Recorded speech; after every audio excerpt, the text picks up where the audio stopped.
Friends good morning सकाल हो गए आबार चले एक नतून भिडियो नहीं आज के हलो शनिवार छुट्टिर दिन अपना दादा भाई अफिस बंद क्योंकि निसार्गेर एग्जाम आछे निसार्ग एग्जाम दीते चले गए स्कूले ताड़ाताड़ी चले आसबे और अपना दादा भाई घुमेर थेके उठे चाटा खेये गेल एकटु बाजारे मांस आनबे एखन आमि मांस रान्ना करब रान्नार जोन्नो सबकिछु गोछाच्छि ठीक आछे ताहले आजके सारा दिन आमरा जा जा करी सब किन्तु एई भिडियोते देखते पाবেন তাহলে ভিডিওটা স্কিপ না করে দেখতে থাকুন আর আজকে প্রচন্ড গরম বৃষ্টি হয়ে গেছে একটু হালকা কিন্তু গরম কমেনি গরম আছে প্রচুর প্রচুর গরমে ঘেমে যাচ্ছি ঠিক আছে আপনার দাদা ভাই বাজারে গেছে যদি ভিডিও করে তো দেখতেই পাবেন আর ভিডিও যদি না করে তাহলে আসলে আমি অবশ্যই দেখাবো ঠিক আছে আমি তাহলে রান্না করে যাই আর রান্না করে গিয়ে রান্না সবকিছু গুছাই একটু পরে আবার ফিরে আসছি চলে এসেছে আপনাদের দাদা ভাই এই যে চলে এসেছে আমাদের পাগলা কুমোর হাঁসের ডিম নিয়েছি আর হলো এমনি বয়লার ডিম এনেছি পোল্ট্রি ডিম এনেছি আর হলো এই যে বাজারটা যা আছে সবজিগুলো যা আছে না জলের মধ্যে ভিজিয়ে রেখে ধুয়ে নিও রাস্তার পাশে বৃষ্টি হয়ে গেছে তো সবজি মানে পটল শসা এগুলো সব ভিজিয়ে না রেখে ধুয়ে ফ্রিজে ভরো না আর হাঁসের ডিমও দরকার হলে ফ্রিজে রেখে ধুয়ে মাংস নিয়ে এসছো এর মধ্যে কি মাংস এনেছো দুটো এনেছি দুটো জিএসটি এনেছি ঠিক আছে ছোট ছোট জিএসটি দেখো ভিডিও করছি লাগিয়ে ভিডিও করিনি তোমার না বলছিলাম বাজার করতে গিয়ে একটু ভিডিও করো মনে ছিল মানে কিছু করতে ইচ্ছা করে না না কিছু খালি সারা দিন বউরে দিয়ে খাটাতে ইচ্ছা করে হ্যাঁ একদম বউরে বেশি মাথায় তুলতে নাই মাথায় তুললেই সর্বনাশ বউ দেবে আপনাদের বাস চুপ করো সকালবেলা তুই ঝগড়া শুরু করেছো বাজারে যাওয়ার আগে একবার ঝগড়া হয়ে গেছে বাড়ি এসে আবার ঝগড়া করছো ঝগড়া করে ছাড়া কি করেছি ঝগড়া করেছি করবই তো বউদের সাহেস্তা করতে গেলে এমন করবই তো মানে করতে হবেই সবাইকেই আজকে যে কোন দিক থেকে সূর্য উঠেছে আমি তাই ভাবছি সকালবেলা না আমি বাজার করতে গেলাম তো বাজার করতে গিয়ে দেখি যে পটল এগুলো সব রাস্তার পাশে বসা থাকে তো বৃষ্টি হয়েছে নোংরা ঢুকছে এইগুলো না ধুয়ে ফ্রিজে কিভাবে ঢোকাবো তো ওই জন্য আর কোনো রিস্ক নেই যে দেখো কত ঘোলা জল বেরোচ্ছে বুঝছো ঠিক আছে সবারই উচিত এরকম ভাবে ধুয়ে খাওয়া সব আমরা করোনার সময় কেমন ধুতাম মনে আছে সার্ফ দিয়ে লেবুর জল দিয়ে কত কিছু করতাম ঠিক আছে তুমি ধোও আমি তাহলে মাংসটা ধুবো তোমার ধোয়া হয়ে গেলে আর আমি মশলাটা কাটা প্রায় হয়ে গেছে অল্প ঠিক আছে ধোও তোমার পর এখন ধুচ্ছে পটল এরপরে কি দেবো শসা পটল কলা যা যা নিয়ে এসেছি সব সবজি দেবো ঠিক আছে এই যে আপনার দাদাভাই বাজার থেকে সবজি নিয়ে এসেছে আর এগুলো সব এসে ধুলো এই যে পটল এই শসা দুটো একটু গুঁতো খেয়েছে মনে হয় বললো যে এইটা আগে খেয়ে নিতে হবে তাই এখানে রেখেছি আর এই যে শসা নিয়ে এসেছে শসাগুলো কিন্তু খুব সুন্দর দেখতে আর এই যে কাঁচকলা নিয়ে এসেছে এখানে নিয়ে এসেছে মাংস জিএসটি মাংস দেশি মুরগি না কিন্তু এটা আজকেরটা আর এখানে আমি কেটে রেখেছি আদা পেঁয়াজ রসুন এখানে একটু পেঁয়াজ কুচিয়ে রেখেছি এখানে আলু ভেজে রেখেছি আর কড়াইতে তেলও দিয়ে দিয়েছি এখন আমি মাংসর মশলাটা পেস্ট করে তারপর রান্না বসিয়ে দেবো আরও নিয়ে এসেছি যে হাঁসের ডিমগুলো নোংরা তো তাই জলে ভিজিয়ে রেখে দিয়ে গেছে ভিমবার জেল দিয়ে আর এখানে এই ডিমও এনেছে যে 2 প্লেট ডিম এনেছে কারণ আমরা ডিম প্রচুর খাই এখানে আমি ভাত বসিয়ে দিয়েছি মাংস বসিয়ে দিয়ে এসেছি আর ভাতও প্রায় হয়ে গেছে আর নিসার্গ বাড়িতে চলে এসেছে নিসার্গ গেল একটু ওই ঘরের বাবার কাছে আর মাংসটা হতে হতে ভাবলাম একটা কাজ করব অনেক দিন ধরেই ভাবছি করবো কিন্তু করাই হয় না কাজটা কিন্তু আজকে করতেই হবে চলুন আপনাদের দেখাই কি কাজ করব এই যে এই বাক্সটা কিনেছিলাম বিশাল মার্টের থেকে ডিম রাখার জন্য কিন্তু না এই বাক্সটা বিশাল বড় অনেকটাই বড় অনেকটা বড় আর এই যে আমার চুরির বাক্স এটা কিন্তু অতটা বড় না এটার হাফ এই যে হাফ হবে হাফের একটু বেশি বড় এইটা এইবারে এইটা কিনেছিলাম ডিম রাখার জন্য কিন্তু এইটা ডিম রেখে ফ্রিজে রাখলে ফ্রিজে মানে ভর্তি হয়ে যাবে এমনিতেই আমাদের ফ্রিজে প্রচুর জিনিস জায়গা ধরে না তাই ভাবলাম যে চেঞ্জ করে নিই এই চুড়িগুলো আমার আরও অনেক চুড়ি আছে সেইগুলো আবার চুড়ির বাক্সে ধরে না তাই ভাবলাম এই সব চুড়িগুলো আরও চুড়ি আছে সব এর মধ্যে ধরে যাবে তাই এই চুড়িগুলো সব এর মধ্যে রাখবো আর এইটার মধ্যে ডিম কিন্তু ধরে যাবে হাঁসের ডিমগুলো এটার মধ্যে রেখে ফ্রিজে রেখে দেবো এই যা গরম পড়েছে ডিম আমরা ফ্রিজে রাখি না কিন্তু আজকে রাখতেই হবে হাঁসের ডিমগুলো অনেক দাম দিয়ে নিয়ে এসেছে 450 টাকার ডিম এর মধ্যে রেখে ফ্রিজে রেখে দেবো তাই এটার থেকে এটাই ভরবো আর এটার মধ্যে হাঁসের ডিম রাখবো ঠিক আছে মাংসটা নেড়ে আসলাম আবার এইগুলো এখন রাখবো এর মধ্যে এই চুড়িগুলো না শর্ট ভিডিও করার সময় লাগে তাই মানে কেনা আর এই চুড়িটা আপনার দাদাভাই একবার জন্মদিনে কিনে দিয়েছিল আমাকে অনেক কিছু কিনে দিয়েছিল যারা আমাদের ভিডিও রোজ দেখেন তারা দেখবেন কিন্তু এই চুড়ি আমার হাতের থেকে অনেক বড় তাই একদিনও পরা হয়নি এই চুড়িটাও একদিনও পরিনি কিনেছি শর্ট ভিডিও করার জন্য ম্যাচিং করে কিন্তু পরাই হয়নি চুড়ি আছে আরও কোথায় যেন আছে ওইগুলো সব এটার মধ্যে রাখবো রেখে দিই আপাতত এর মধ্যে শর্ট ভিডিও করার জন্য কেনা হয়েছিল এই চুড়িটা আমার খুব ফেভারিট, সেম এরকম একটা চুড়ি আপনার দাদাভাই আমাকে কিনে দিয়েছিল, কিন্তু এইগুলো ছিল না, এইগুলোর বদলে অন্য রকমের ছিল। এই চুড়িটা খুব সুন্দর, এটা আমি আমাদের ওখান থেকে মেলা থেকে কিনেছিলাম, পাপড়ি আমরা সবাই মিলে গেছিলাম। আরও এর থেকেও বেশি চুড়ি আছে, সেগুলো পরে এর মধ্যে ঢোকাবো, এটা আপাতত থাক। আর এইটা ধুয়ে এর মধ্যে ডিম দিয়ে দেবো। আমাদের রান্না ঠান্না খাওয়া দাওয়া হয়ে গেছিলো অনেকক্ষণ আগে, তারপর নিশাক পড়ছিল ওর কাছে আবার বসেছিলাম, তারপর ওয়াশিং মেশিনে অনেক জামা কাপড় ধোয়া আছে, সেগুলো মেলে ঠেলে দিয়ে তারপর ভিডিওই করা হয়নি। মাসি দুপুরবেলা কাজ করতে এসেছিলো, তখন এই ডিমগুলো সব ধুয়ে রেখেছে, আপনার দাদাভাই ভিজিয়ে রেখেছিল কিন্তু আর ধুতে পারেনি, মাসি বললো আমি ধুয়ে দেবো, তাই মাসি ধুয়ে দিয়েছে। খুব সুন্দর একেবারে পরিষ্কার করে মেজে মেজে ধুয়ে দিয়েছে, স্কচ ব্রাইট দিয়ে মেজে মেজে ধুয়ে দিয়েছে মাসি। আর এইটার মধ্যে এখন ঢুকিয়ে ফ্রিজে রেখে দেবো। এমনি নর্মাল ডিম হলে না ঢুকাতাম না, কিন্তু হাঁসের ডিম তো তাই ঢুকিয়ে রাখছি, কারণ হাঁসের ডিম না আমরা খুব ভালো খাই, নষ্ট হয়ে গেলে খুব খারাপ লাগে, কষ্ট লাগে। আর দামটাও কিন্তু হাঁসের ডিমের এমনি ডিমের থেকে অনেকটা বেশি। তারপরে সব থেকে বড় হচ্ছে সবসময় পাওয়া যায় না, তার জন্য হাঁসের ডিমগুলো একটু যত্ন করে রাখছি। নর্মাল ডিম তো সবসময় পাওয়া যায়, আর হাঁসের ডিম খুব টেস্টি লাগে খেতে। নিসার হাঁসের ডিমকে ডাকের ডিম বলে, রান্না করলেই নিসার বুঝে যায় যে এটা ডাক মানে হাঁসের ডিম, বলে মা মা ডাকের ডিম, ডাকের ডিম খুব ভালো খায়। আমরা সবাই খুব ভালো খাই ডাকের ডিম, মানে হাঁসের ডিম। আমিও নিসারের মতো বলছি, ভেবেছিলাম এই কৌটাটাই মনে হয় ধরবে না, এখন তো দেখছি দেখি ভর্তি হলো না, তার মানে তো অনেক বড় কৌটাটা। আর আজকে আমি হাতে গ্রিন কালারের কাচের চুড়ি পরে নিয়েছি, পরে আপনাদের দেখাবো ভালো করে। হাতটা দুই হাতেই পরেছি। হয়ে গেল গল্প করতে করতে আমার ডিম ভরা, একটা ডিমে যে ফাটা, একটু ফেটে গেছে, এটাকে ভেজে খেয়ে নিতে হবে। আঁকটাও এক পাশে, কিছু হবে না, ডিমটা ফেটে গেছে একটু। এই যে এইবার এইটা দিয়ে আটকে দেবো, আটকে এটা ফ্রিজে রেখে দেবো। ফ্রিজের মধ্যে না জায়গা বের করতে হবে, ফ্রিজটা আমাদের পুরো ভর্তি হয়ে গেছে জিনিসপত্রে, এগুলো গুছিয়ে পরে এই ডিমটা রেখে দেবো ফ্রিজে। অনেক জায়গা আছে, আরও মানে যতগুলো ডিম ঢুকালাম এতগুলো ধরে যাবে। এই দিকটা, এই যে এই দিকটায় অনেক ফাঁকা, সব দিকটাই ফাঁকা আছে। হাই ফ্রেন্ডস, এই যে আবার অনেকক্ষণ পরে ফিরে আসলাম। আমাদের সন্ধ্যা চাটা খাওয়া হয়েছে, চা খাওয়ার সময় আজকেও ভিডিও করিনি, কারণ একই ভিডিও দেখতে ভালো লাগবে না, তাই আজকে সারাদিনে চা খাওয়ার সময় ভিডিওই করিনি। আর এই যে রাত, সন্ধ্যা কোথায়, অন্ধকার হয়ে গেছে, রাত হয়ে গেছে বাইরে। আর এই কোচবিহারের মানে আকাশটা না অন্য অন্য জায়গার দেখেছি আকাশের থেকে অনেক সুন্দর লাগে, কেমন একটা নীল নীল কালো কালো ভাব, খুব সুন্দর ডিপ কালারের, খুব ভালো লাগছে। আর এই যে আজকে আমি এই চুড়িগুলো পরেছি গ্রিন কালারের, দুই হাতেই পরেছি, এই হাতেও, কিন্তু পরার পরের থেকে কেমন যেন লাগছে এই চুড়িগুলো পরে। এই যে দুই হাতেই পরেছি।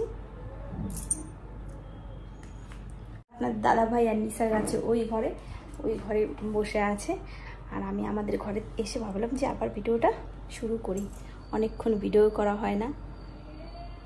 কি সুন্দর লাগছে না বাইরের আকাশটা, খুব সুন্দর লাগছে। বাইরের নদী আকাশের দিকে তাকিয়ে যখন থাকি তখন মনে হয় কত দূরে আছি আমরা বাড়ির থেকে, কত দূরে, অনেক দূরে এক জায়গায় এসে গেছি। কিন্তু ভালোও লাগে সিনারিটা, নদীটা দেখতে। আগে যেমন দার্জিলিংয়ে পাহাড় দেখতে পেতাম, আর এখন নদী দেখতে পাই, কিন্তু পাহাড়টা অনেক বেশি সুন্দর। আর আপনারাও কমেন্ট করে বলবেন নদী বেশি সুন্দর লাগে না পাহাড় বেশি সুন্দর লাগে। আমার তো পাহাড়ই বেশি সুন্দর লাগে। সমুদ্রেতেও দীঘাতেও গেছি, সেই কিন্তু তখন আমরা ব্লগ করতাম না, অনেক আগে, নিসার তখন হয়নি। আমি বন্ধু আমরা গেছিলাম, তখন বন্ধু ছোট্ট ছিল, নিসার্গের থেকে অনেক ছোট ছিল, তখন গেছিলাম। আর সেই সময় তো ভিডিও করতাম না, কিন্তু ছবি আছে, ছবিগুলো দেখি, চেষ্টা করব একদিন কোথাও আছে সেখান থেকে দেওয়ার। আর নিসার্গের এক্সাম শেষ হয়ে গেলে, নিসার্গের ছোট্টবেলার যেদিন হয়েছিল সেই ভিডিওগুলো দেবো, পরীক্ষা শেষ হলে তার পরের দিনই দিয়ে দেবো, কারণ ওইগুলো কম্পিউটার আছে তো, ওইগুলো আপনার দাদাভাই একটু বের করে আমার ফোনে ঢুকিয়ে না দিলে ঠিক হবে না, তার জন্য ওইগুলো নিসার্গের পরীক্ষা শেষ হয়ে গেলেই দিয়ে দেবো ওই ভিডিওটা। আর আজকের ভিডিওতে ভেবেছি একটা সুন্দর জিনিস আপনাদের দেখাবো, সেটা হচ্ছে রাখি বানানো। সামনেই রাখি আসছে, আর বেশি দিন নেই, আর হয়তো 6-7 দিন বাকি আছে রাখি, তারপরেই মানে রাখি আসবে, রক্ষাবন্ধন মানে রাখি পূর্ণিমা আসবে। ওই সময় আমি একটা রাখি বানিয়েছিলাম, একটা তো না অনেক রাখি বানিয়েছিলাম, সেই ভিডিওগুলো নিসার্গের চ্যানেলে অনেকগুলো দেওয়া আছে, তাই ভেবেছি একটা সুন্দর রাখি বানানো আপনাদের সাথে শেয়ার করব। ঠিক আছে, এই ভিডিওতেই কিন্তু শেয়ার করবো, ভিডিওটা তাহলে দেখতে থাকুন। আর চলুন দেখাই আপনার দাদাভাই আর নিসার কী করছে। এই যে আমার বর চলে এসেছে, এবার আমি এখন আনতে যাচ্ছি, বেশ কিছু জিনিস আনতে যাচ্ছি। আনলে পরে আপনাদের দিদি ভাই দেখিয়ে দেবেন। এতক্ষণ গান করলো, করে গান করলো অনেকক্ষণ। কেন অনেকক্ষণ গান, অল্প একটু গান করলাম। তারপরে এখন যাচ্ছে, কোথায় যাচ্ছে বলো? যাচ্ছি কিছু জিনিসপত্র আনতে, অনেক কিছু ঘরের জিনিসপত্র আছে সেগুলো আনতে। কি আনবা? আনলে পরে দেখিয়ে দিও। ঠিক আছে। কেন তুমি দেখাতে পারবে না? না, তুমি তো আর তোমার লামা পেলে বসে লাভ কি? আমার তোমার পালা লাগবে না, যাও বাইরে ঘর থেকে বেরো, বেরো বেরো। রাখি বাপ, বের করে দিচ্ছি কালকের প্রতিশোধ। এই যে এক গাদা কি নিয়ে আসছো এগুলো? এত অনেক কিছু আছে, শাক মাক মুখ কলা, যে কলা আছে, অনেক কিছু নিয়ে আসছে। ডিম নিয়ে আসছে 2 ট্রে। 1 ট্রে ডিম সকালে নিয়ে এসেছিল হাঁসের ডিমের সাথে, সেটা মাসিকে আমরা দিয়ে দিয়েছি, গিফট করেছি মাসিকে দিলাম। মাসি কালকে বলছিল কি যে খাওয়ার কিছু নেই ঘরে, তার জন্য মাসিকে 1 ট্রে ডিম কিনে দিয়েছি আজকে, আর দিয়ে দিয়েছি। আর এই যে এর মধ্যে কি কি নিয়ে এসছে, পুঁই শাক, ওল, ওইটা ওল, ভাড়ালি, বাঁধাকপি, ধনে পাতা, পরে ঢেলে দেখাবো সব। আর সাথে এসেছে এই যে একটা শয়তান নাম্বার 1। আসো। হাই ফ্রেন্ডস, আবার অনেকক্ষণ পরে যে ফিরে আসলাম। সেই তখন গেছি আর আসাই হয়নি। নিসার বই পড়ছিল আর আমি নিসারের কাছে বসেছিলাম, তাই এতক্ষণ ভিডিও করতে পারিনি। আর এখন রান্নাঘরে চলে এসেছি, আর এখন কি রান্না করবো চলুন দেখাচ্ছি। এখানে 5টা রুটির আটা মাখিয়ে রেখেছি। এটা আমি আর নিসার খাবো। নিসার খাবে 3টে, আমি খাবো 2টো। আর এখানে বানিয়েছি কি বলুন তো, কালকে বানিয়েছিলাম গোলা রুটি। আপনার দাদাভাই খুব ভালো খেয়েছে। আজকে মাংস দিয়ে বলছে রুটি খাবে না, এই রুটি খাবে। এখানে আমি মিডিয়াম সাইজে 2টো পেঁয়াজ কেটে নিয়েছি, এখানে একটু ধনে পাতা কেটে নিয়েছি, আর এখানে কয়েকটা লঙ্কা কুচি করে নিয়েছি, আর এই যে একটু লবণ পরিমাণ মতো। আর আটাটাকে আগে একটু মাখিয়ে নিয়েছিলাম ভালো করে। আর এখানে একটু এক্সট্রা রেখে দিয়েছি, যদি লাগে তাহলে পেঁয়াজ দিয়ে মাখাবো, নাহলে থাকবো এখানে, কালকে খাবোটা। এটা এখন ভালো করে মাখিয়ে নেব, মাখিয়ে তারপরে কিন্তু বানাবো গোলা রুটি। এটা কিন্তু খেতে দারুণ টেস্টি হয়, আপনারা একদিন বানিয়ে খেয়ে দেখতে পারেন, আশা করি সবার খুব ভালো লাগবে। আর এই যে কড়াই দিয়ে দিয়েছি, গ্যাসটা ধরিয়ে দিই। একটাই প্রবলেম শুধু, মানে উঠতে চায় না কড়াই থেকে ভালো মতন। আপনারা প্লিজ যদি কেউ জানেন যে গোলা রুটি যারা খান, যে কড়াইতে কি করলে পরে রুটিটা ভালো করে উঠবে, উঠতে চায় না, ওঠানোর সময় না একটু ভেঙে ভেঙে যায়। ঠিক আছে, আমি তাহলে বানাই। এই কড়াই দিয়ে দিলাম, তো এবার এটাকে ভালো করে মাখিয়ে নিই, তারপর দেখেন যে মাখানো হয়ে গেছে ভালো করে। এবার এটা কিন্তু কড়াইতে আমি দিয়ে দেবো, এরকম করে বানিয়ে নিই, তারপর দেখাচ্ছি এক হাত দিয়ে ভিডিও করে বানাবো। এই যে কড়াইতে দিয়ে দিয়েছি, আর 5 মিনিট ঢেকে দিলেই কিন্তু আস্তে আস্তে হয়ে যাবে। আপনার দাদাভাই ঘরে খাচ্ছে, বললো খুব ভালো হয়েছে খেতে। আর এই যে আপনার দাদাভাই বাজার থেকে নিয়ে এসেছিলো ভাড়ালি, ওল, তারপরে এখানে বাঁধাকপি, লাল শাক, তারপরে এনেছে এই দেখুন এখানে অনেকগুলো পুঁই শাকের ডাঁটা নিয়ে এসেছে, এটা খুব ভালো খায় আপনার দাদাভাই। আর এনেছে ক্যাপসিকাম আর গাজর, আর অনেকগুলো ধনে পাতাও নিয়ে এসেছে। এই দেখুন ধনে পাতাগুলো খুব সুন্দর ছিল। আর এনেছে কলা। হাই ফ্রেন্ডস, এই যে আবার অনেকক্ষণ পরে ফিরে আসলাম। আমাদের রান্না ঠান্না খাওয়া দাওয়া সব কমপ্লিট, নিসারের পড়াও হয়ে গেছে। আর আপনাদের বলেছিলাম না যে আমি রাখি বানিয়েছিলাম অনেকগুলো, তার মধ্যে একটা রাখি বানানো আজকে আপনাদের দেখাবো। আর আপনারাও কিন্তু এরকমভাবে বাড়িতেই রাখি বানিয়ে নিতে পারেন। আর আমি যে রাখিটা দেখাবো, মানে 2টো রাখি বানানো দেখাবো, একই মানে স্টাইলের, একই ডিজাইনের, কিন্তু এই রাখিগুলো নতুন উঠেছে। এগুলোকে দাদা বৌদি রাখি কিছু বলে, দাদাকে বৌদি দুজনকেই পরানো যায়। যেমন বোন ভাইকে পরাতে পারে, ভাই বোনকে পরাতে পারে, মানে ডাবল রাখি, 2টো, একটা মেয়েদের একটা ছেলেদের। সেই রাখি বানানোটাই এখন আপনাদের আমি দেখাবো। ঠিক আছে, তাহলে দেখে নিন কেমন করে বানিয়েছি রাখিটা। আর ভালো লাগলে কিন্তু অবশ্যই কমেন্ট করে জানাবেন।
কেমন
লাগলো রাখিটা?